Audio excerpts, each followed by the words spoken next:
গত ২৭শে জুলাই শনিবার এনসিপির দেশ গড়ার পদযাত্রায় নেত্রকোনায় একটি সমাবেশের আয়োজন করেছিলেন। সেই সমাবেশে বক্তব্য রেখেছেন এনসিপি দলের নেতৃবৃন্দরা। তারই মধ্যে এনসিপি দলের যুগ্ম সমন্বয়ক নাসিরউদ্দিন পাটোয়ারির একটি বক্তব্য সোশ্যাল মিডিয়াতে ব্যাপক পরিমাণ আলোড়ন সৃষ্টি করে। তিনি তার বক্তব্যে বলেছেন, 10 ট্রাক অস্ত্র এনেছিলেন, সামলাতে পারবেন না, তবে কেন এনেছিলেন? তিনি কথাটি মূলত জনাব লুৎফুজ্জামান বাবর ওনাকে কেন্দ্র করে বলেছিলেন। তিনি আরও বলেছিলেন, দক্ষিণ এশিয়ায় বাংলাদেশের এই অস্ত্র কেলেঙ্কারি বাংলাদেশকে কলঙ্কিত করেছে।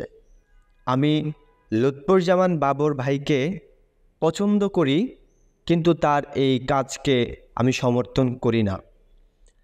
এনসিপির যুগ্ম সমন্বয়ক নাসিরউদ্দিন পাটোয়ারির এই মন্তব্যে বিএনপির নেত্রকোনার বিভিন্ন সংগঠনের নেতৃবৃন্দরা মশাল মিছিল নিয়ে বের হয়েছেন এবং তার প্রতিবাদ করছেন।